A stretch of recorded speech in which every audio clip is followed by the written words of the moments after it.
Hey guys, welcome to Cape and Cowl Cafe. I'm Nemo, and today we're going to be going over your guys' Superman hot takes. This is going to be part 2.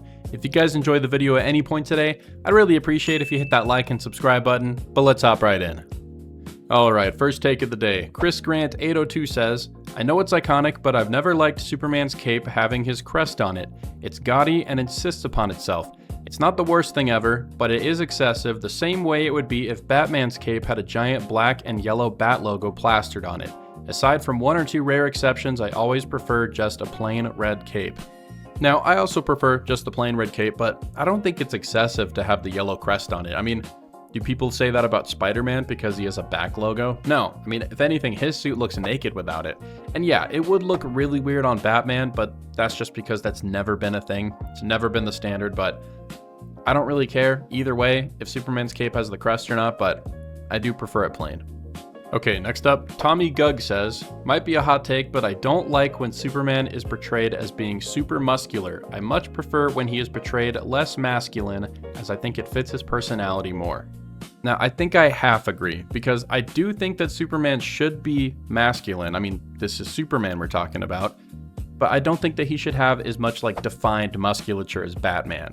I prefer when he has like the big farm boy build, kind of like in Frank Quitely's art from All-Star Superman, or the way Tim Sale draws him in Superman for All Seasons. I think that's way better. I mean, Superman having this kind of build definitely helps him look more approachable. I mean, that's his goal at the end of the day. He wants people to trust him, and you know, he doesn't need to look like a bodybuilder, but you should still be able to look at him and know, like, this is a tough guy, you know? Superman should be big, but not chiseled. And as much as I love his art style, I really don't like how ripped Ed McGuinness makes Superman look. I mean, I love the black and red symbol on the suit here. I love the art style. He's just too damn big, you know? I don't know what the hell you feeding him, but he is too damn big! Alright, next up, Tristan says, Better Tomorrow just fits what Superman stands for better than any other version of that quote. Now, obviously, he's talking about the classic truth, justice, and the American way quote that Superman's always saying. I'm here to fight for truth and justice in the American way. And recently, it's been changed to a better tomorrow. Now, I understand the weight that that original phrase holds, especially today, but I think Superman represents what America is supposed to be. And I mean, this is something they explore in Captain America stories all the time. So while I understand the desire to change the phrase, I feel like we shouldn't shy away from it, and you can tell a really interesting story about Superman taking that phrase back and, you know, having it mean what it was supposed to mean. So I like both versions of the quote, but I feel like backing down and changing it is kind of a cop-out when you should be challenging those ideas head-on and really exploring what that means, you know? I mean, just look at this art right here. Like, this is what I'm talking about. This is what we need.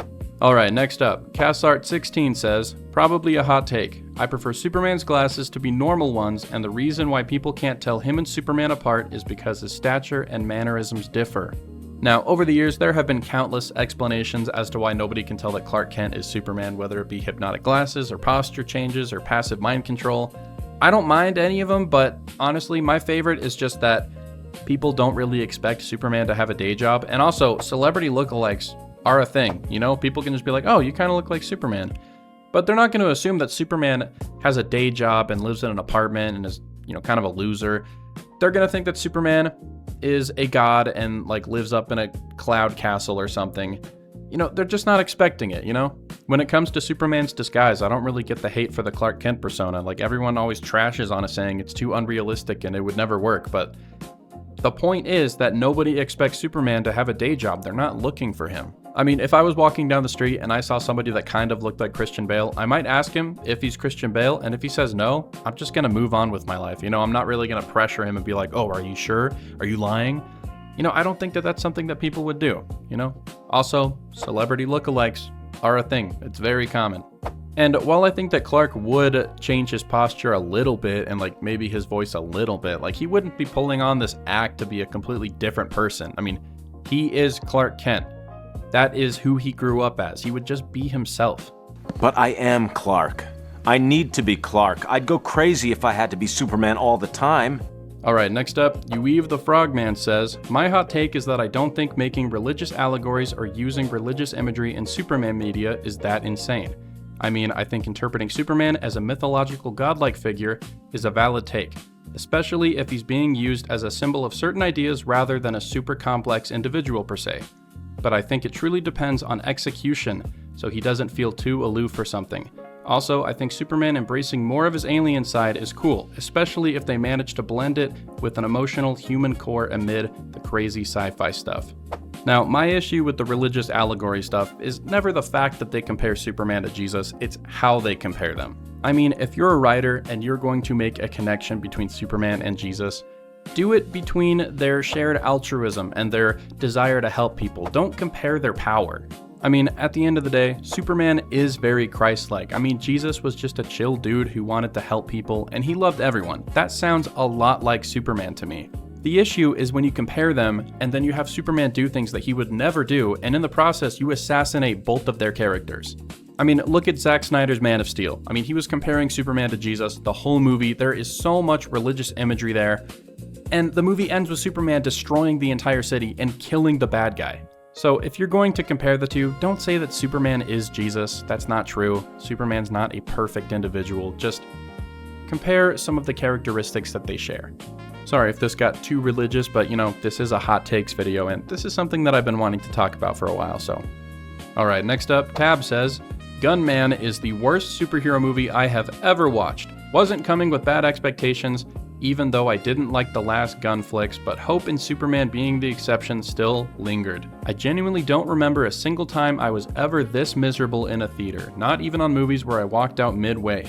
Really wish I could share happiness people have for it, but it isn't meant to be. Okay, I feel like this one's a bit dramatic. I mean, the worst superhero movie ever? Really? Are we being serious? Now, I understand if people don't like this movie, that's fine. We all don't have to like the same things, no one's forcing you to. But come on, like really? The worst superhero movie ever made? And I think you did have bad expectations, you're just saying that, you know?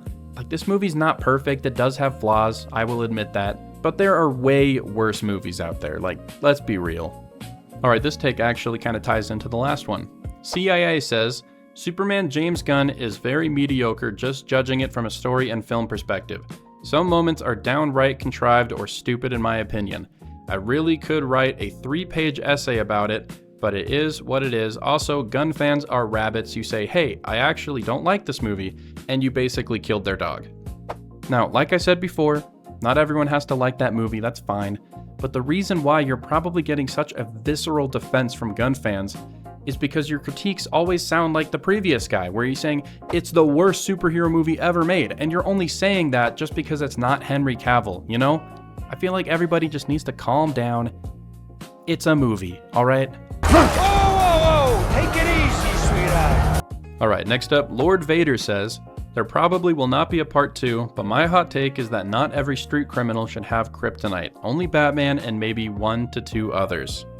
Yeah, I mean, sometimes it's just outright ridiculous. I mean, kryptonite is supposed to be one of the most rare minerals on the planet because it comes from space. But in some comics, it's as common as a grain of sand, you know?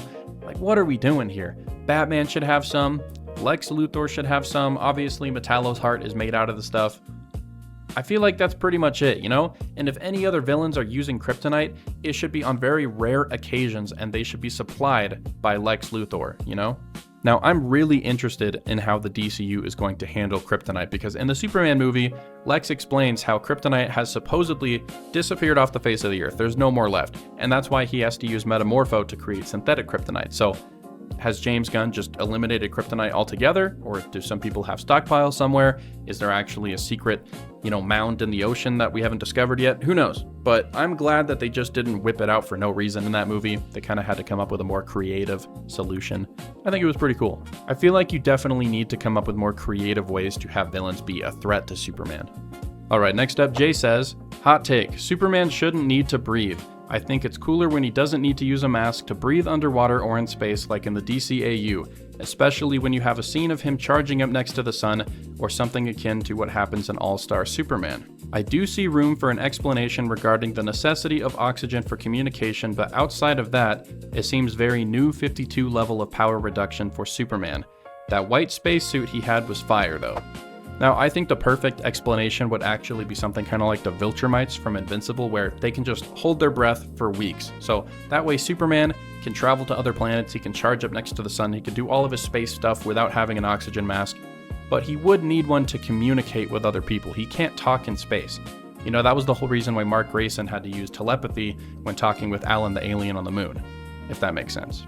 So Superman having a spacesuit for Justice League missions where he has to communicate with the other members of the League totally makes sense to me. I don't see any issue with that. And if you have an issue with the spacesuit, like some people think it looks ugly or too clunky, then just have him wear an oxygen mask, kind of like this. You know, it's really not that hard. I mean, this all makes sense to me, because how many times do we see Superman talking when he goes up to charge next to the sun? Never. He's always by himself, you know? I don't know. I feel like this really is a non-issue. Alright, next up, Cameron says, my hot take, if you could even call it one, is that Tyler Hoechlin in Superman and Lois is a top 3 portrayal of Superman, if not top 2. Yes, I 100% agree. You know, he may have had a rocky start in the Supergirl show, but damn, Tyler Hoechlin is so good in Superman and Lois. He just embodies the character of Superman in a way that not many other people do. Here you go, friend. Thanks. Cool costume. Thanks. My mom made it for me. They really just pulled off that super dad dynamic so well. He's just so good and friendly and dorky and kind of stupid, but like, I don't know, he's such a good Superman. And honestly, I think he has to be one of the best Clark Kents we've had so far, because he perfectly meshes the Superman identity and his Clark Kent identity into one person, you know? At that point in Clark's life, he doesn't really need to separate the two that much. Like, he is Clark Kent, he is Superman, you know? I don't know. He's just so good. If you haven't watched Superman and Lois by now, please go watch it. It's just a good time, you know? It doesn't have the perfect visuals or anything, but it's pretty good for a CW show, I will say that. Alright, next up, Lucas says, I'm not fully against Superman having an evil phase. I also think most people have a darker side to them to some degree, but I think it's wholly untrue that everyone has some evil monster within them. And I definitely think trying to portray Clark Kent as having some evil monster in him is just fully misunderstanding the character. Okay, so for me, I am totally against Superman having an evil phase. That's stupid. That should only be reserved for alternate universe counterparts that Superman has to fight. But don't get me wrong, I mean, Superman does have a slightly darker side to him, and that would be his anger. Like, low-key, Superman has anger issues sometimes in the comics. Like, not too frequently, but there are moments where he just loses control of his emotions, and his friends have to kind of bring him back to reality. Kind of like this moment in World's Finest, or this one episode from the Justice League cartoon. Kent, don't be a fool.